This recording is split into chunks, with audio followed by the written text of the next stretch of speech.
Hello, Podcast Nation. It is time to talk about loyalty and specifically digital loyalty. I am here today with my amazing co-host, Sarah. Sarah, give a little what's up to everybody.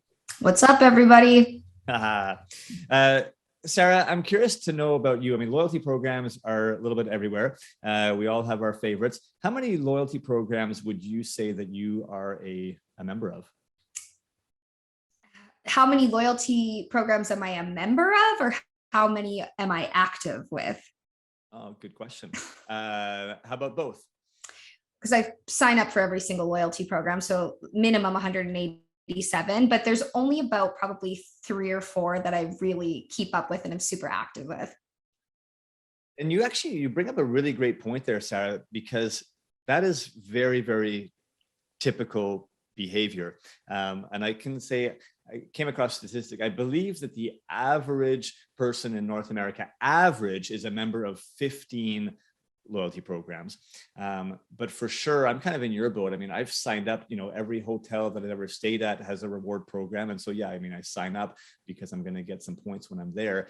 Same thing, every airline company that I've ever been on, any store, I'll sign up. But the ones that you're actually active with are usually quite few and far between. And I think it's really critical for us to spend some time today talking to salons and spas about loyalty, because it's become a consumer expectation in society, right? That any store or business that they're going to do business with has a loyalty program. But it's way more important now to think about how you actually implement and execute your loyalty program. You can't just have a loyalty program and think that, okay, I'm fine. Because as we just talked about, so many people, they'll sign up to a program, but they just are not active with it. And therefore that's not benefiting the business. And I feel like one of the biggest things is like physical stamp cards. I get a physical stamp card almost every single place I go, and you get 2 stamps on them and you lose the card. So yeah, no, it's important to especially look at it from like a digital standpoint and see how you can implement it that way. Yeah, and there's definitely been a rise in digitalization of everything over the last several years. But specifically with rewards programs, if you see some of like the big ones that get advertised by big companies, whether it's Starbucks or McDonald's, Subway, and even in the beauty space like Sephora, they've all gone digital. And I think one of the key messages that I would start off by sort of sharing with everybody that's out there listening, if you're thinking about implementing a loyalty program, or if you already have one, think about how it impacts the consumer, right? This is very much a consumer sort of psychology. That's what loyalty programs are built on. It's about kind of getting people excited about points and changing their behavior because they are thinking about points. And here's a very, very typical example of how a loyalty program works in a regular store. Think of your local grocery store or a hardware store, clothing store. You get to the the cash desk with your purchase. First question out of the mouth of the the cashier is typically, do you have our rewards card or our points card? And there's a little bit of a frantic moment. You're like, oh my God, do I have it with me? And you kind of go through you rummage through your wallet or your purse. And sometimes you don't have it because it's a physical, card, in which case you're SOL, and you're not going to get anything. Or you have it, you pull out the card, they quickly scan it with a little gun. You put it back in your wallet or purse, you pay your bill, and you walk out the store. Yeah. In that moment, you have no idea how many points you just earned. You have no idea how many total points you have in your kind of account. And therefore, you have no idea if you are close or not close to any potential rewards. Totally. You're just going through the motions, right? You just hand the card over and at the very least, you were reminded that you were earning points because you're like, oh yeah, I've got my card or I don't. So you were reminded that they have a loyalty program, but that's like the bare minimum program out there. And unfortunately, it's pretty common. I would say that that's like at least 80% of all loyalty programs out there are that, and they are not very good. And people are not typically very active with those programs. Now, take this one step after. further. So, and yeah. No, go ahead, Sarah. Oh, I'm so sorry. I had a little bit of a delay in the screen. So I was like, I'll just hop in. But I was going to say, just for myself, I know that like any of these loyalty apps that I have to then go home to and type in the web address and sign in to see where my points are at, I'm just not doing it. Right. So, Clearly, clearly. yeah. Now take this next example of hair salons, right, and spas that have a loyalty system that's built into their software system, right? Their POS system that does everything else, and it happens to also sort of add loyalty points. Here's the experience that happens at that particular location. The guest comes to the front desk at the end of their visit, having done their service, whatever. They get asked about their next appointment date. They might get asked about, retail. You look great, wonderful. They pay their bill. They walk out of the salon. There is not a single conversation that's even had about those loyalty points. The front desk person is not asking if they have the loyalty card because the points are just being added kind of automatically in the system. The guest is not reminded, that there's points being added. So they are not even thinking about it.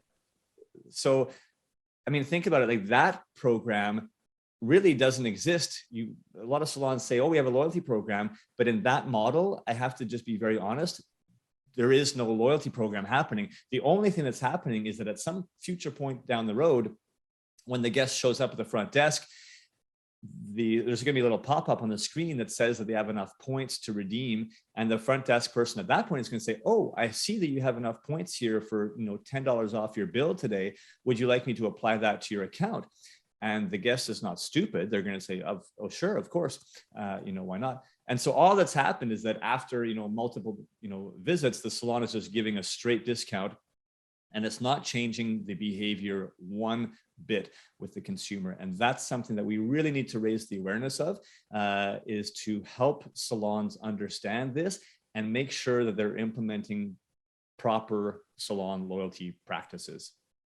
Absolutely. And I am one of those salon owners that was using a point of sale, loyalty app. And it's exactly like you said, like, all of a sudden one day at an appointment, it's like, oh, you get X amount off, or you can get this, but there's no build up to it. They're not excited about it. They're not intentionally spending more to be able to reach that reward. You're just giving that to them, which again, like they're being loyal, you're rewarding their loyalty, but where's the strategy behind it? Like what's the point of it at that point, right? You're just giving a discount out to somebody that would have paid full price for it anyways. So exactly right. Loyalty programs are in place in order to increase sales. People think it's about, my client is loyalty, whatever. Loyalty programs, make no mistake, they're there to increase sales. And the way that works is that, again, we talked about consumer psychology. People will get excited about points. It actually is a trigger that works when it's used, effectively. And then they will purchase more. They will purchase more often, right? Because they're focused on the points. But if they are not aware of the points, then there's no change to the behavior, right? totally. So we're very clear in saying that client loyalty is really all about client engagement. The client actually has to be engaged with the program for it to be successful and to work. And in order to do that, in today's day and age, you need to find a way to make sure that the guest is constantly aware of their status within the program in terms of how many points they have, how many they're earning at each visit, and how close they are to rewards. Because it's that reward, it's that carrot right at the end of the stick that is what keeps people kind of getting excited. And so however you choose to run your rewards program, you've got to make sure that it's visible. So even the old sort of stamp cards, a lot of coffee shops use them, a lot of salons have used them as well. Technically, it's not terrible because the person is pulling out the card and they get the stamp and they can see that, oh, I now have like 4 and I need 2 more before I get a free something. So it's at a very, very basic, level, those programs, but at least it's there. Now, you made a point, Sarah, very clear that those cards often get lost, and therefore it's a big of a headache to sort of, to manage and to track. And someone says, oh, I lost my card, but I had 4. I swear I had 4, Yeah. and there's no way to validate it, and you don't have any information or data about the clients. And And there's, Exactly. there's printing costs that go along with it as well. But so very first key to success for a loyalty program is to make sure that your client is aware of their status at all times. Okay. Yes. And I'd say that, we talked at the very, very top, one way that many companies out there are doing that today is transferring it all to a phone-based system or an app-based loyalty system, right? And Absolutely. all the programs are out there. Sarah, I know that you are an avid coffee drinker. I'm sure that you must have something to do with it. Are you a Tim Hortons or a Starbucks girl? Starbucks, yeah, actually both. Whatever's closer, to be honest. And I've got and funny enough though, and I could be wrong about this, but like Starbucks, they have the app-based phone. The app-based loyalty rewards program. And I think Tim Hortons might be the physical card. I never use the Tim Horton ones. I only use the Starbucks one. So it's just so interesting again, like with these digital apps and everything like that. So yeah, we actually have just recently started using SOS's loyalty app as well. And even just with that, like, I'm like, it's huge the difference in terms of how excited our clients get about everything too. So again, you're kind of taking that old school stamp card or whatever, but putting it on your phone and making it easy so that they don't have to physically carry around anything. It's just in their phone. Also, another feedback that we've gotten from our guests too is that they absolutely love how they can like look on the app when they're at home to see which things that they are close to being able to redeem as well. So I don't know, just having it physically on your phone like that instead of having to carry around a card or anything makes all the difference. It really is. If you want to truly have a loyalty program that's working for you, it's necessary. So I'd say the key steps is, one, make sure that it is app based so that people can see in their own time, like you said, even at home, they like to sort of check their status. Yeah. But also when they earn the points, they see it instantly right in their phone. They can see how many they just earned, where they are in total, and how close they are to rewards, and to be able to actually, redeem it inside of their phone as well, becomes great. The other advantage to having it on a sort of an app-based system or a phone-based is that there's actual data now. You can actually track, the spending of the clients. You can understand that. You can send specialized offers and promotions right to individual guests, because you now have It's an my actual favorite part about it. It's so cool. you now have like a messaging system, Yeah. as well. And this is where, when we talk about engagement, you're able to do that. Whereas, the old school paper cards, you're not actually incorporating that whole element of communication, and engagement with your clients. So, just very, very critical. The other thing that you mentioned is, having the rewards visible. So obviously, in the app, you want to make sure that those rewards are very visible. It's something that can also be done at salon level, is sort of printing out a poster of the rewards, and therefore engaging that conversation and saying, hey, like, which of these rewards are you, targeting, are you looking forward to? And again, getting people focused on that reward keeps them excited, and that way it really does help to stimulate the sales growth, because if they see that they come in for their spending today and maybe they're only $12 short of earning that extra point or that extra stamp that's going to qualify them for reward, again, if they know that, right, they're aware of it, now the front desk person can have a very smart conversation and say, hey, Sarah, you have the right to earn 3 points today for your purchase, but I see that you're only $12 away, from an extra point, which would qualify you for this reward. Did you know that we happen to have this particular item on promotion, this month? And, you can offer sort of an add-on purchase that might allow them to take advantage of that right in the moment and qualify for a reward. Very, very successful, tactic. And now it's not about just sort of upselling for the sake of upselling. It's like, I'm trying to help you get more points, right? So it's a different conversation that you have with the guests at that point. Definitely. And that's something I know that like my team has definitely voiced that they love about it. It just kind of takes the uncomfortable salesy feeling about upselling something, right? Because it's not like, oh, I think you need this. It's like, you need these points like this. You only need to spend an extra $10. Like, again, it just changes the conversation, makes it a little bit less awkward and salesy. So no, there's a ton of incredible benefits that kind of ripple off of just from the loyalty rewards app. Yeah, no, it's got to be there.